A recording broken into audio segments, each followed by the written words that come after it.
coded order because you don't want me on. I mean, you'd be a delightful addition to the recording mic, obviously.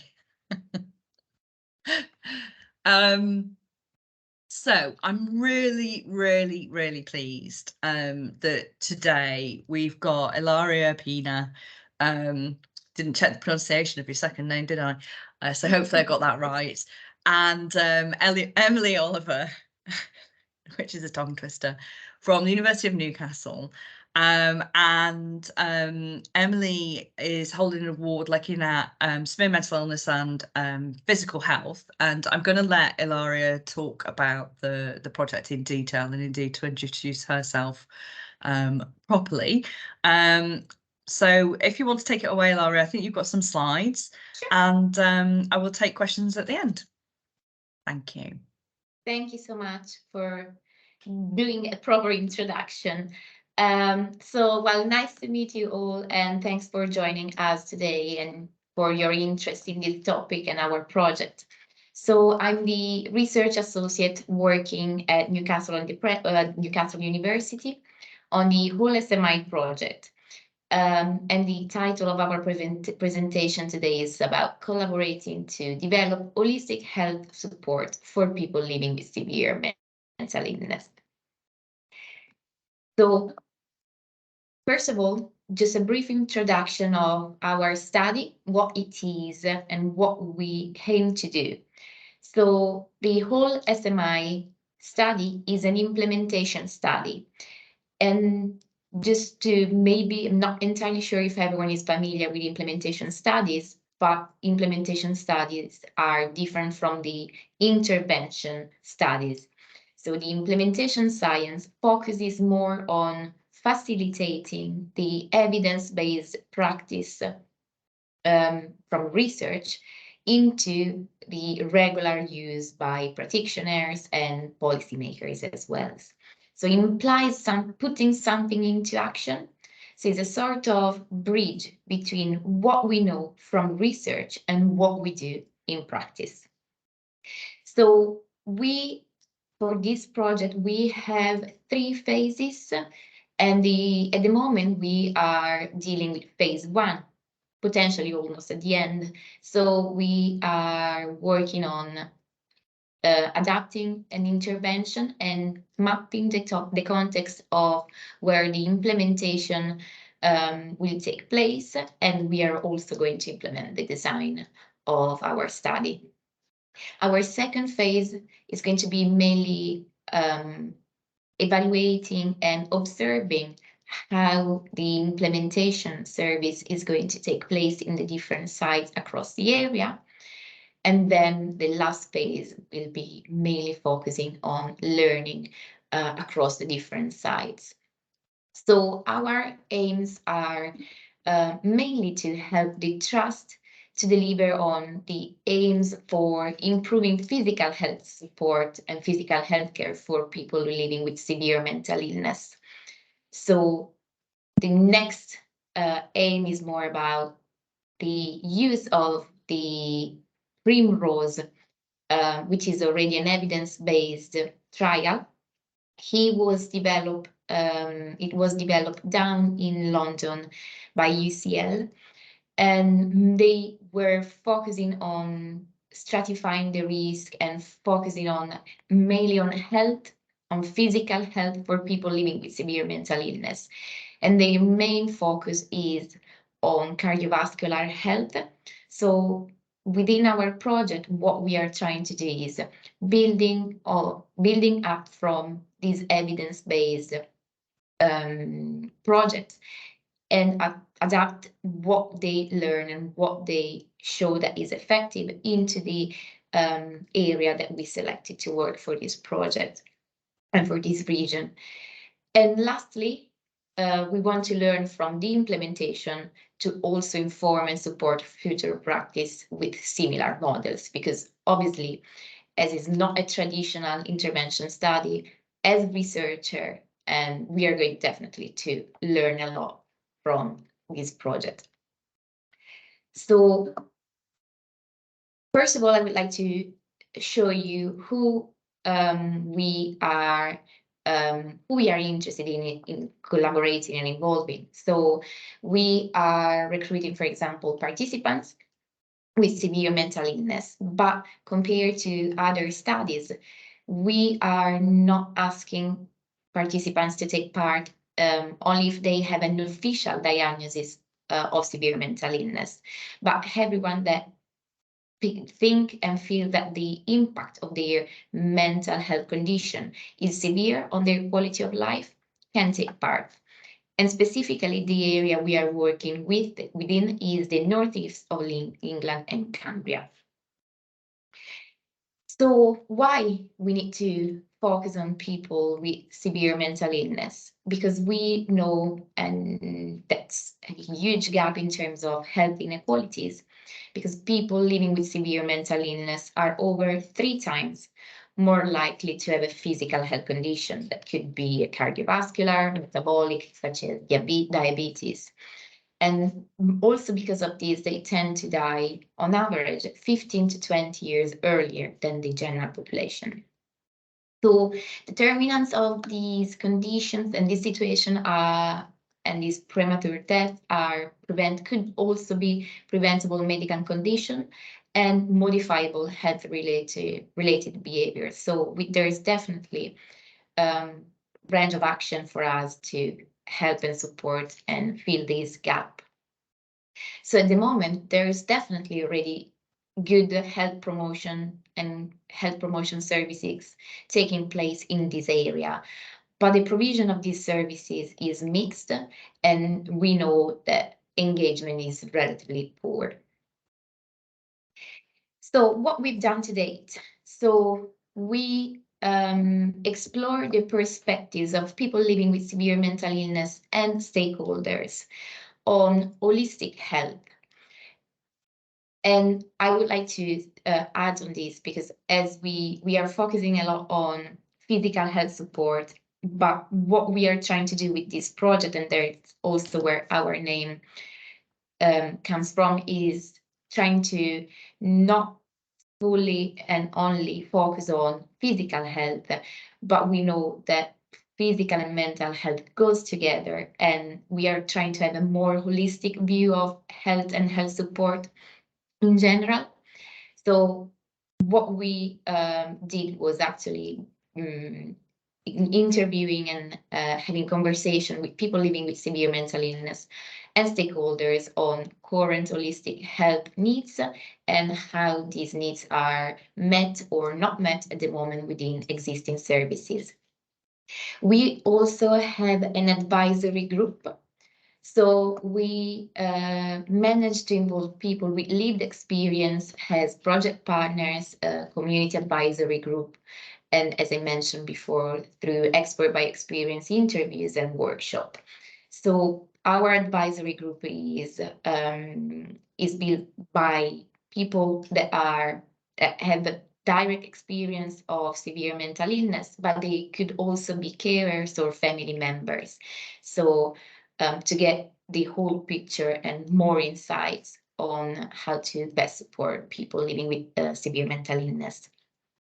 But as I mentioned, we also involve stakeholders. So we involve people with knowledge of services and or intervention that support people living with SMI in our selected local authority areas.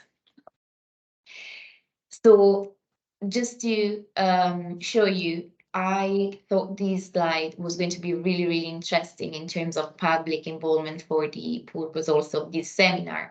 So I think this slide will really show you how we are collaborating with people to make sure that we are doing the right things also in research. So far, since the project started, we had 3 community advisory group meetings, one in June and roughly October last year, and one this year in February. And it's really, really interesting to see how the development of these meetings, because they along with the team of researchers, also the community advisory group is working and is going through the development of the data collection phase, the recruitment phase, and we got a lot of insights and positive feedbacks and interesting comments on how we, for example, could better recruit, or how we are collecting data. And I just reported just a couple of topics that we discussed in our last meeting in February. And we had the possibility to share some of our initial findings from the first phase of data collection. And we always realized that, fortunately, what we are finding within the research process resonates really well with the advisory group. And for example, a couple of topics that were mentioned was about, for example, the communication across services, the fragmentation across different services, particularly these sort of cultural separation that still exists between what is physical and what is mental health. So our preliminary findings are definitely in line with what our advisory group is saying in terms of current issues in practice as well. During our research data collection phase, we also had the possibility to get in touch with the Lawnmowers Independent Theatre Company group. That is the research abilities group. So they people and adults mainly living with learning disabilities offer their really amazing help to support researchers in better tailor the, for example, research documents such as the consent form and information sheet.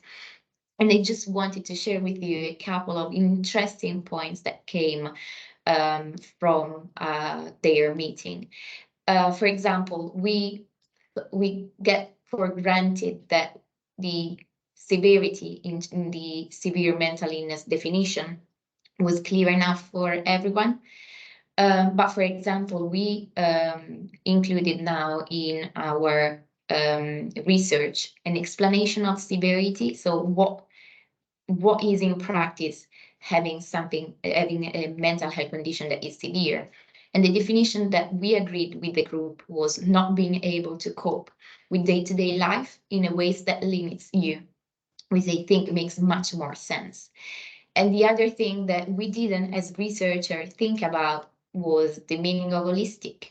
So we always thought that was quite clear. But they actually realized, they look up for us in the dictionary to the term holistic, and they suggested even for our project title to make some amendments. So this group suggested us, instead of using WHOLE-SMI, using WHOLE-ME, just to give a sense of me together as a physical, mental, and spiritual, so everything together. And you could probably have spot that this there is another logo here on these slides, because we used at the beginning one logo, but some inputs from both the research abilities group and the our community advisory group suggested has to, again, giving a sense of the whole, of the holistic, that the jigsaw was actually a really good fit. So we sort of merged their inputs and changed to WHOLE-ME as an alias for our project, and added the jigsaw. And you will see in a while why the jigsaw, because some participants mentioned that as well. So before moving on with some of our preliminary findings, I want to show you the diverse range of people that we managed to involve in our research. So we ask people not to provide the traditional and very research-based demographics information, but the researcher share with the participants a pen portrait. So we actually left the possibility to the participant to make decision on what they thought was important related to the topic of the study, and that was done after the interview of the workshop. And I think this illustration is really, really showing the diversity that we managed to capture within our research so far. And then here I'm going to show you some of the quotes. So one of the first questions that we asked to our participants, to our expert by experience, was actually what holistic health mean to them and why it's important. So as I show you from the couple of slides before, someone said that they do not think that anyone sees the whole jigsaw, so all the little parts coming together. So there's a lot of focus on small parts, but not.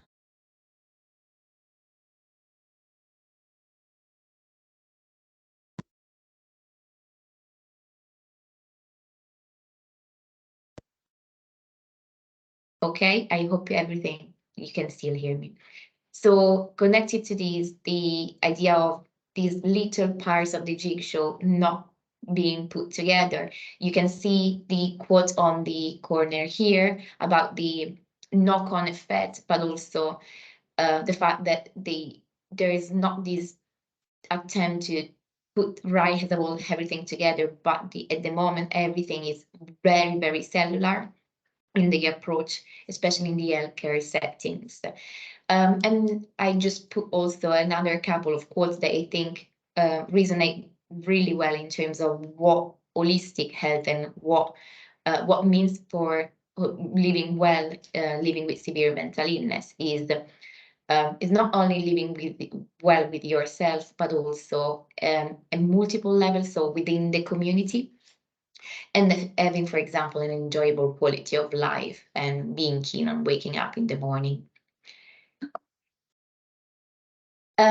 We also had 2 workshops, so we interview with one-to-one, but also managed to run a couple of workshops, both of them online, with expert by experience. And I just thought it was going to be nice to share with you the 2 illustrations that came from our 2 workshops. As you can see in this is from the first workshop, and we had obviously a lot of conversation about these the scandal of premature mortality, why people with severe mental illness die earlier, and the holistic approach in community spaces that should be easy accessible. So you can see in the upper area at what is not working at the moment. So like long waiting list, the lack of communication across different providers and across different services, the idea that there is not only the medication model and also the side effects that the medication model lead to, and also the fact that communication and generally services are quite disjointed and fragmented. And our lovely expert by experience provided us some really good ideas and also show us what they would like to see. So, for example, the peer support workers were really, really valued because of their lived experience and the shared experience and shared understanding that working with them led to. Also the idea of being in the community, so not being taking and the recovery not taking place not only in healthcare settings, but the value that the community has. And the other important thing here that I would like to mention are the inclusive access. So even when people are not in crisis, so trying to be a little bit more preventative in some way and an easier access to services. And I think what is really important is the idea of partnership with third sector, with the NHS needing to be more open to work with the third sector and trying to be more also in terms of blurred lines, in terms of accessibility and inclusivity. So we also did a second workshop, and that was mainly involving expert by experience, but that they were students. So you can probably see a light difference from the two.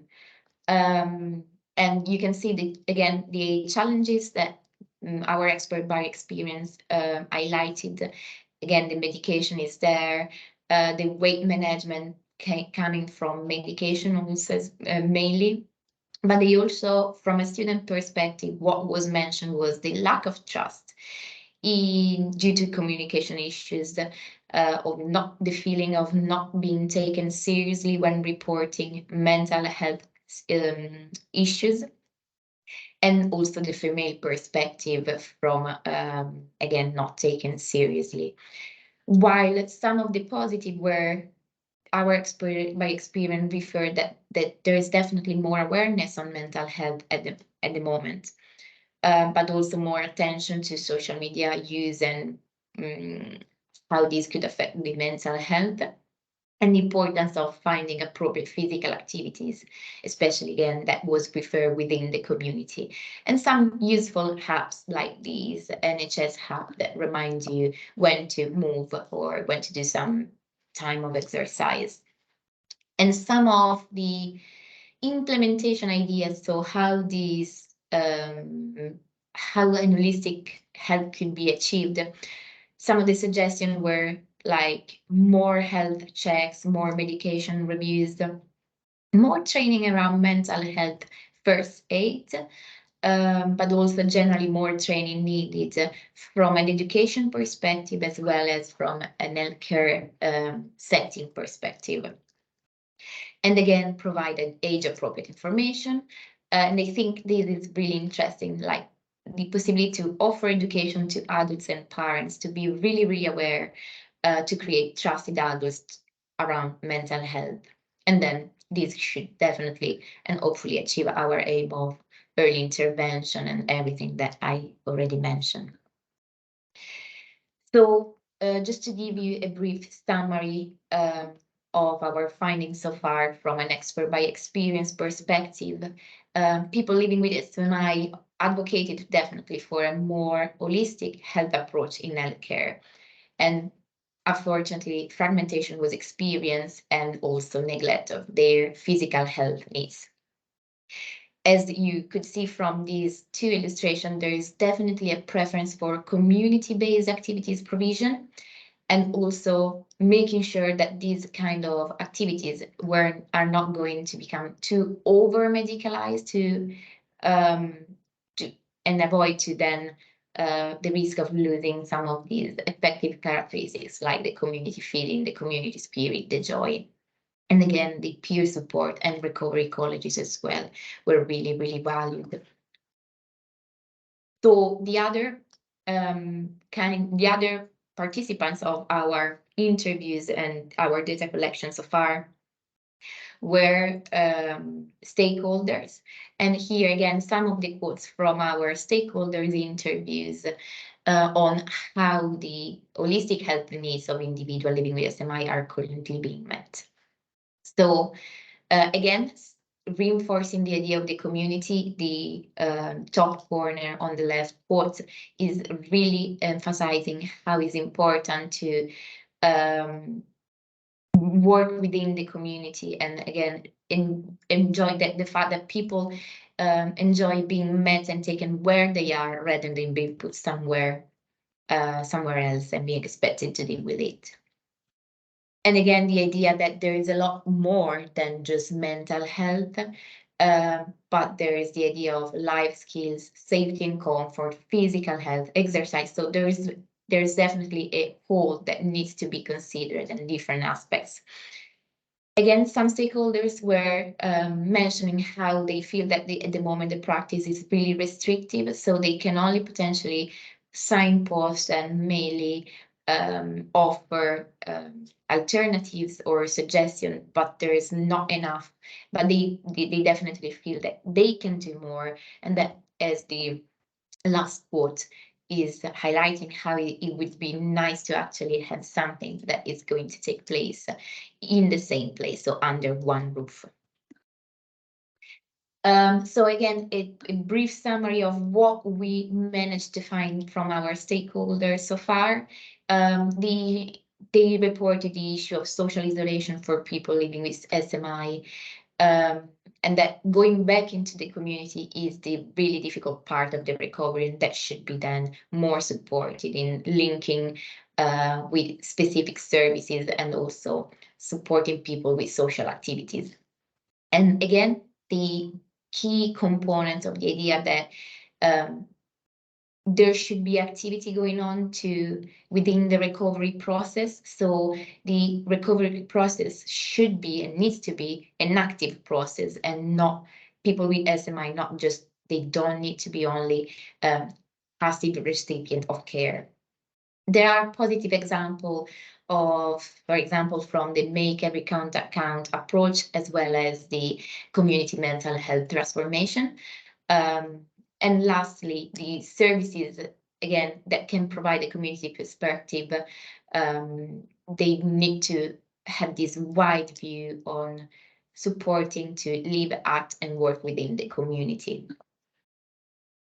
We are almost at the end. So what we are trying to do from an implementation point of view, again, we are trying to be really, really careful of the peculiarities and characteristics of our context, especially from a geographical, but also from a local authority point of view.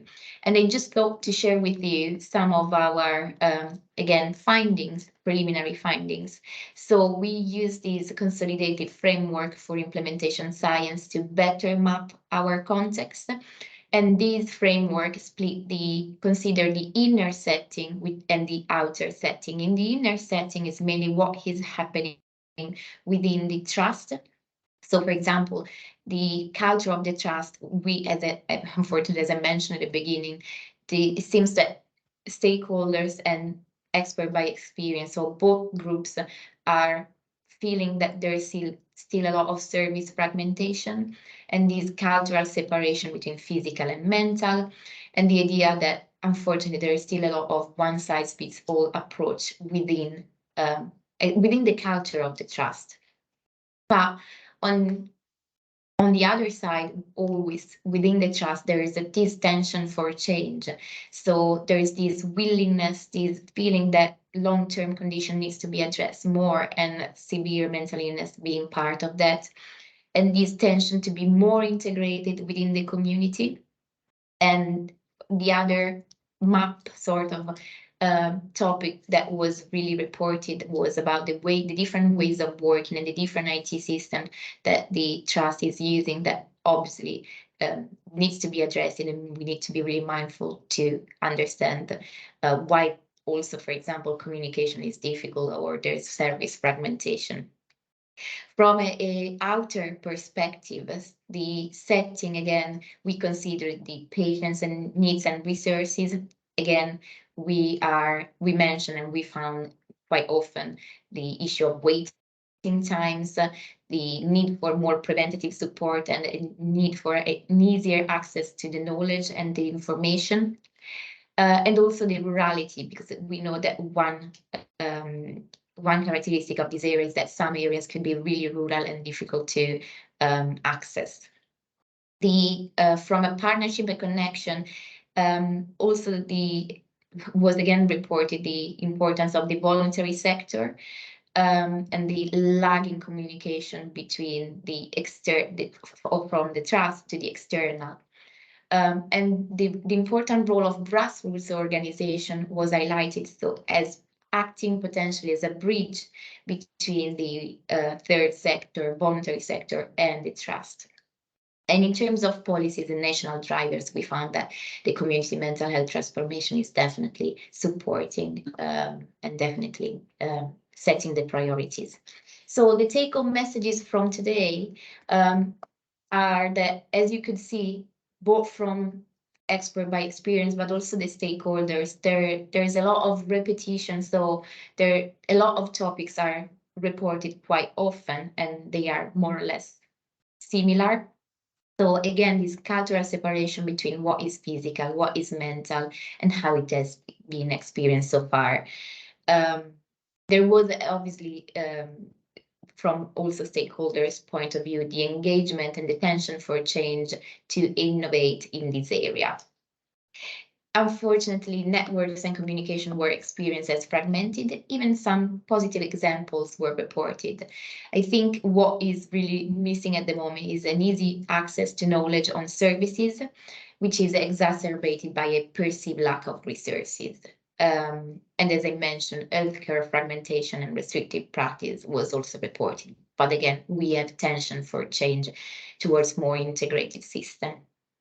And our participants advocated for more blurred lines in eligibility criteria. So how for example, the services could be accessed, and also the ways in which healthcare and community providers work together and to support service delivery. So I just want to say thank you so much for listening. And these are the members of our team. So our project, in our project, there is me as a research associate, but we have Emily Oliver, Dan, and Sue, and we try to work together to hopefully improve this service. Thank you.